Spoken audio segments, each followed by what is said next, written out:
Imagine France in the late 1700s.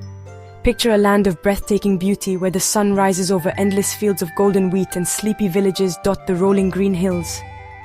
The air is filled with the scent of fresh bread and wildflowers, and the gentle sound of church bells echoes across the countryside. But beyond these peaceful scenes, something much bigger is brewing beneath the surface. It's a beautiful country with rolling hills, grand cities, and a king in a fancy palace. The cities are alive with bustling markets, elegant carriages, and the laughter of the wealthy elite. At the heart of it all stands the magnificent Palace of Versailles, a symbol of royal power and extravagance, where gold gleams on every wall and fountains dance in the gardens. This is King Louis XVI, and well, he lives a life of luxury. Surrounded by courtiers and servants, he enjoys lavish feasts, ornate clothing, and the finest comforts money can buy. His every wish is granted, and he rules over France with absolute authority, believing his power comes directly from God. But everything is not as it seems. Behind the glittering walls of Versailles, there are whispers of unrest. The palace may shine, but outside its gates, the people of France face a very different reality. Tensions are rising, and the gap between rich and poor grows wider every day. France is divided into three groups called estates. This system has shaped French society for centuries, creating strict boundaries between people based on their birth and social status. Each estate has its own role, its own privileges, and its own burdens. The first estate is the clergy, the powerful leaders of the Catholic Church. They own vast lands, collect tithes from the people, and wield enormous influence over both the king and the common folk. Their lives are comfortable, filled with ceremony and respect. The second estate is the nobility, the lords and ladies who inherit their titles and wealth. They live in grand chateaux, attend glittering balls, and serve as advisors to the king. Their days are filled with luxury, and they rarely worry about money or hardship. And the third estate is everyone else. This group includes the hard-working farmers who till the land, the shopkeepers who keep the cities running, the craftsmen, the laborers, and the poor. They make up about 98% of the population, yet have the least power and the fewest rights. Life is good for the first and second estates. They pay very little tax and enjoy special privileges. They feast on fine food, wear expensive clothes, and throw extravagant parties, all while the rest of the country struggles to get by. Their lives are protected by tradition and law, and they rarely face the hardships of ordinary people. But the third estate, the ordinary people like farmers, shopkeepers, and workers, struggle. They work from dawn until dusk, barely earning enough to feed their families. Many live in cramped, cold homes, and hunger is a constant companion. Their voices are ignored by those in power, and their dreams for a better life seem out of reach. They work hard and pay heavy taxes to support the luxurious lifestyle of the first and second estates. Every year, they hand over a large portion of their earnings to the government, the church, and the local lords. Even when times are tough, the tax collectors show no mercy, leaving families with barely enough to survive. Life is tough, and they are hungry for change. The people of the third estate are tired of being ignored and mistreated. They dream of a fairer France, where everyone has a voice and a chance at happiness. As the years go by, their frustration grows, and soon their hunger for change will spark a revolution that will shake the world. Life in 18th century France was incredibly difficult for the vast majority of people, especially those who belonged to the third estate. This group made up nearly 98% of the population, yet they had almost no political power or privileges. Most were peasants, laborers, or city workers, struggling every day just to survive. Their lives were marked by hard work, long hours, and very little reward. The burden of heavy taxes fell almost entirely on their shoulders, while the wealthier classes, the nobles and the clergy, were largely exempt. This unfairness bred deep resentment and anger. The people of the third estate could see the stark differences between their own lives and those of the privileged few. They were frustrated by the constant struggle and the lack of opportunities to improve their situation. Many felt trapped in a system that was designed to keep them poor and powerless. While the nobles and clergy enjoyed extravagant banquets, beautiful homes, and luxurious lifestyles, ordinary people often went hungry. The contrast was impossible to ignore. Why, they wondered, should a small group live in comfort and excess, while so many struggled just to put bread on the table? The sense of injustice grew stronger with every passing year. On top of all this, France was facing a massive financial crisis. Years of war, poor management, and lavish spending by the monarchy had left the country deeply in debt. The government was running out of money, and the king's advisors were desperate for solutions. But instead of easing the burden on the poor, new taxes and financial pressures only made things worse for the Third Estate. To make matters even more dire, a series of bad harvests led to food shortages across the country. Bread, the staple of the French diet, became scarce and incredibly expensive.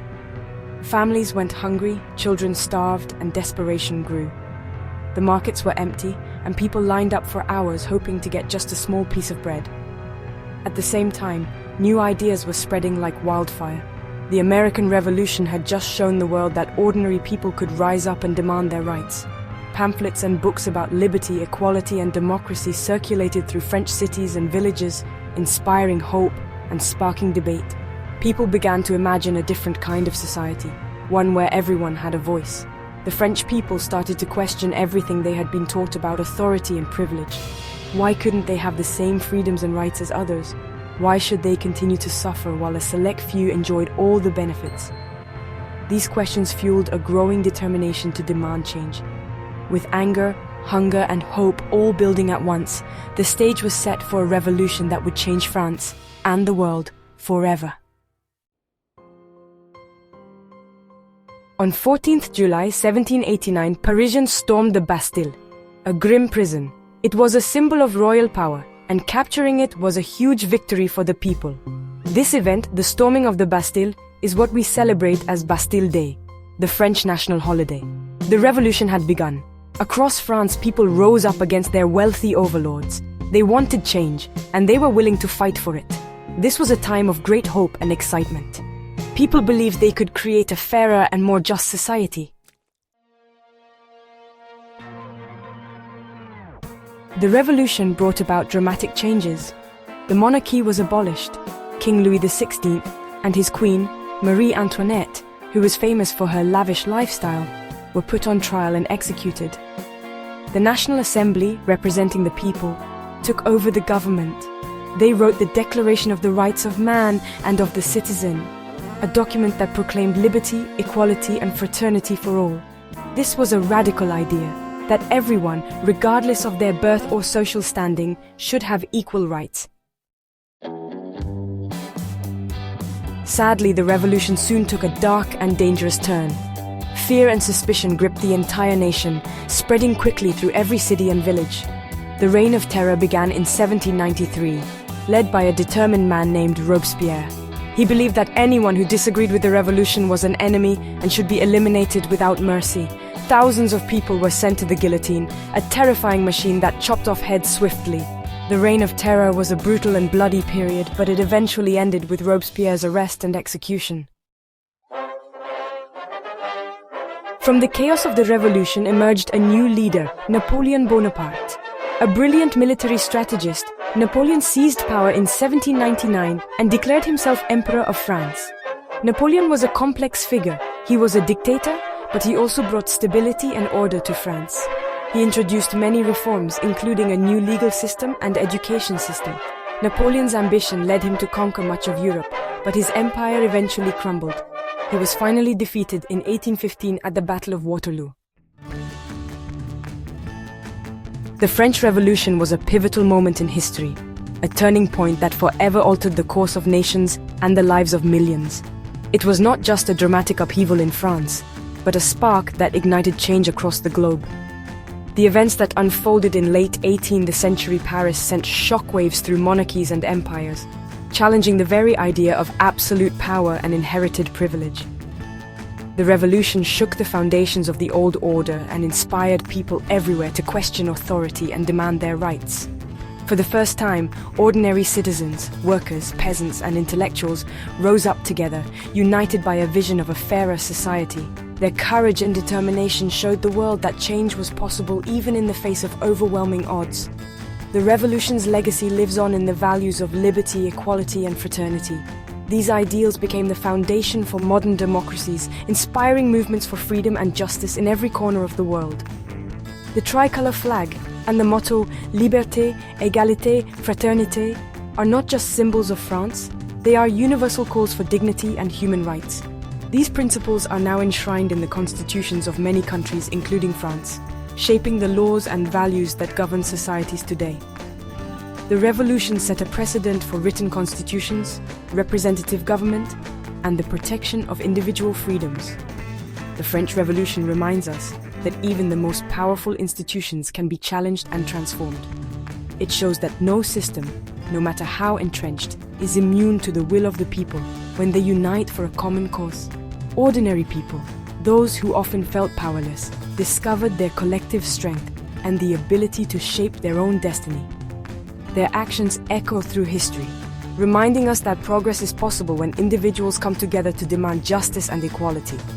The French Revolution is a story of hope, struggle, and the relentless pursuit of a better future. It is a testament to the resilience of the human spirit and the enduring belief that a more just and equitable world is within our reach. Today, as we face our own challenges and injustices, the lessons of the French Revolution remind us that change is possible. Its legacy encourages us to stand up for our rights, to work for fairness, and to believe in the power of people to create a brighter, more just world for all.